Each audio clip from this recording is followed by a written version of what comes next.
All right. It is currently Tuesday, January 16th, 2018, for those of you who are trying to figure out if we're in the past, present, or future. And I'm actually heading heading back towards Melbourne. Not because I'm going home, but because they actually have me running around delivering inventory, moving it from store to store. Not even for me, but for the new guy. So, long story short, they ended up cutting my show short at Lady Lake because it wasn't going so well over there. You know, you would think a place like that I should have done better, but a lot of people already had the knives.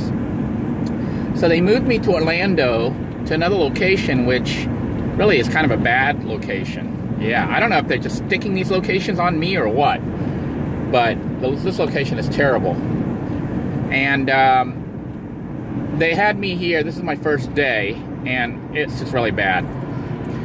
But they're not letting me just stay here. I'm actually being asked to move inventory from this store in my house to a new location in Vero Beach. Not because I'm moving there, but because they got a new guy starting there. So that store actually is a very good store. I wish they had stuck me there, but I think they're putting a new guy there to try to impress him and keep him so he'll stay and not leave and quit and run away screaming. Because that store I did very well. I sold the like 20 of the the 20 of the $150 sets over there in 1 week. More than 20. I ran out. They were fighting over them over there. So that store does exceptionally well. And for some reason they're sticking a new guy there. I think they're wanting him to do well there so he'll stay in the job. But meanwhile, they stuck me in a really bad location. So, long story short, I am going to be moving inventory and moving the booth down there for him to help him get it set up and stuff. Although I'll just leave it. I think he's gonna, he's expected to set it up himself, but I'm leaving all this stuff for him. But that means I'm not selling knives right now. So essentially they got me doing free work. Now, one of my coworkers said to ask him for money, so I decided to say, hey, am I being compensated here? Because it's taking time. This is like basically about 5 or 6 hours they're asking me to give up. And so finally, he wrote back, my boss, and he's going to go ahead and give me, he said he'll send me 50 bucks, which really isn't much. But I'm like, you know what, I'll be a team player for this for now. Even though this is really frustrating.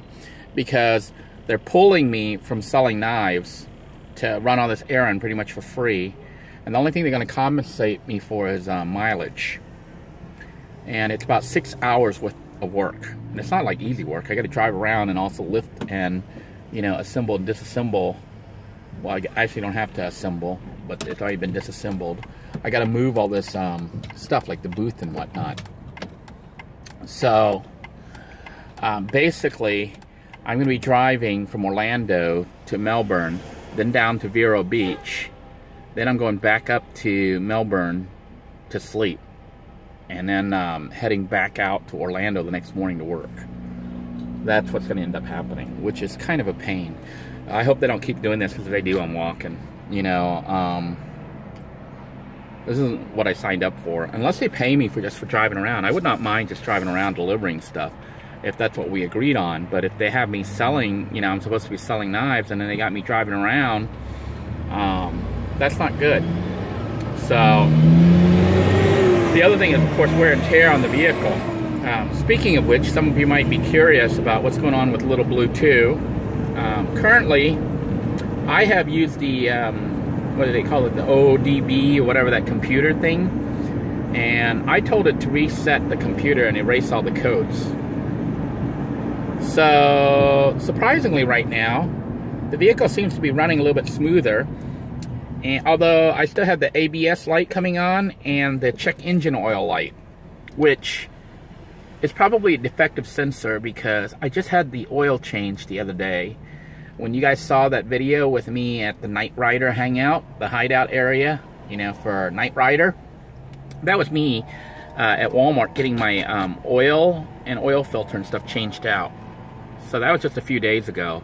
And the check engine, not the check engine, but the check oil light is still coming on. So probably a bad sensor. Because every time I go out there and I look at the dipstick, it still looks full. The thing is, the ABS brake light system light is still coming on, although the regular brake lights are no longer coming on. And because I reset the check engine light, which before it said it had O2 sensor, I think it was like bank 2 or something like that was bad, and also misfires in cylinder 5 and 6 is what it kept saying. But I've reset that, and so far, now I haven't driven that far, I've only driven maybe what, 10 miles since I reset it, maybe less than 10 miles, but it hasn't shown up as a misfire yet. So cross your fingers. If it doesn't misfire, then somehow the problem with Little Blue 2 magically fixed itself. Because I haven't really done anything other than drive around. But mileage-wise, she's not doing that well. But it could be because I'm carrying all these knives and stuff, and they weigh a ton. You know, they're like metal. So I've only been averaging between 12 to 15 miles per gallon, which I think is terrible. This car is supposed to get about 19 to 24 miles per gallon, this van rather. And I know when I had it, before all the problems started, my estimate was that it was getting about 18 to 22 miles per gallon. Was more what I was getting rather than the 19 to 24. But now I'm down to like 12 to 14, 15 miles per gallon. So I'm losing gas mileage somehow. But I'll go ahead and continue to run more tests. Since I've reset the computer, we're going to look at it and track once I get it, you know, completely full. This is how I've been computing the mileage, by the way, because I don't have one of those miles per hour or miles per gallon computers hooked up. You know, some of them have it on the overhead. This one doesn't have it. Well, Bluetooth sadly doesn't have it. So what I do is I basically fill the gas tank completely up. Then I reset the trip odometer, and I drive until, you know, I'm low on gas. Then I pull into a gas station, and I fill it up all the way again, completely full. And I look at how many gallons it had. You know, how many gallons it took to fill it up. Then I take the number of miles that shows on the trip odometer, you know, how many miles I've covered since I had to fill up with the gas, and I divide that by the number of gallons. So let's say I had, let's just to make it simple, I went through 200 miles before I had to get new gas, and I used up 10 gallons of gas. So it'd be 200 divided by 10. That would give me 20 miles per gallon, which would actually be really good.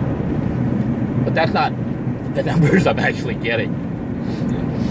It's more like 240 miles covered, and I'm using up about, what is it, about 18 to 20 gallons. I think 18 gallons, which is actually pretty bad. So I'm only getting like 240 per tank full. And before I was getting like 300 to 320. So, I'm not doing so good. But we're going to do another test. And by the way, those of you who are very observant and actually listen, you might notice I sound like I'm sucking on something again. Like some of you thought I was sucking on a lollipop. It actually has to do with these. For those of you who don't know what a Tootsie Roll is, this is a Tootsie Roll. It's like an iconic American snack candy. And the thing is, like, see, I have a whole bunch of these. Because Planet Fitness gives them to you. Yeah, they give you candy. I think they want to keep you fat. You know? They have like, they have pizza night, or pizza day, where they give you pizza, free pizza. They also have donuts. Now, I've never had one of their pizzas, because I never went there. Nor the donuts. But every time I go there, I grab a handful, like hundreds of these candies. And I stuff it into my jacket. And that's why you constantly hear me sucking on these things, okay? So, it's not uncommon for me to go through like 50 of these. I know, that's really bad, right? I'm basically full of sugar. But, yep, that's what that sound is. Anyhow, it's going to be a very long night for me because, you know, it's about an hour and a half, more than an hour and a half to get back to Walter's house. And then I got to load up the knives and the other stuff. So I can make this. I gotta load up the knives and the other things. And then after that, you know, then I gotta basically, I don't know if I just missed my turn there. That wasn't 192, was it? Then after I load that up, I gotta go down to Vero Beach to the Sam's Club. You know, that's where all that crazy stuff was happening last year when I almost left the job. I did actually leave the job. And actually, where I am right now, this is the area where Little Blue first started having problems. So it's kind of really weird. It's been like about a year, and I'm right back in the same locations pretty much. Similar locations. But they got different people doing the same stores, so I don't know. This location is kind of bad. I don't know. They're planning on keeping me here for about a week, and then they're going to move me somewhere else.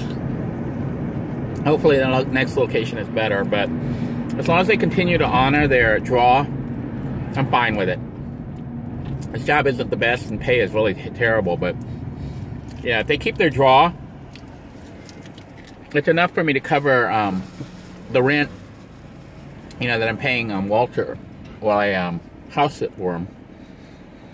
And also the bills. I just need to work on additional sources of income to get that stabilized. Then look for other work too. I mean, I'm still looking right now, but truthfully, I need to find or make my own job so that I'm not in this situation where, you know, it's a very, what is it called? Is it called a precarious position where things can just change really quickly because you're not really in charge of it? So, looks like some kind of accident or something up ahead. I wonder what's going on there. In 1,000 feet, continue straight onto North Main Street. Okay. This is 192. So I am going to try to turn. It's telling me to continue on Main Street to skip 192 and take me on this kind of scenic route by the river, but I'm not going to do that. I'm just going to go down 192. And evidently, we're Continue straight onto North Main Street. We're behind a EMT fire truck thingy, kind of like an ambulance. And they're actually stuck at the light. That's pretty bad. Anyhow, this video is going on, and I'm rambling, so I'm going to go ahead and end it. Just wanted to let you guys know what's going on, give you an update. By the way, for those of you who don't know, this is Kissimmee that we're in. That sign right there says Historic Downtown Kissimmee. This road that you see straight ahead here, they call it Vine Street, but it's also US 192. Going that way, you go straight into Disney. Going this way, you just go straight into Melbourne. So, obviously, I'm going this way because I'm trying to get back to Melbourne. And then I got to go south to Vero and then back up. So, anyhow, I'm rambling because I think all these empty Tootsie Rolls are starting to kick in. Full of sugar. Until next time, everybody, I hope your day is going well. I hope you're staying warm, staying safe. Take care now.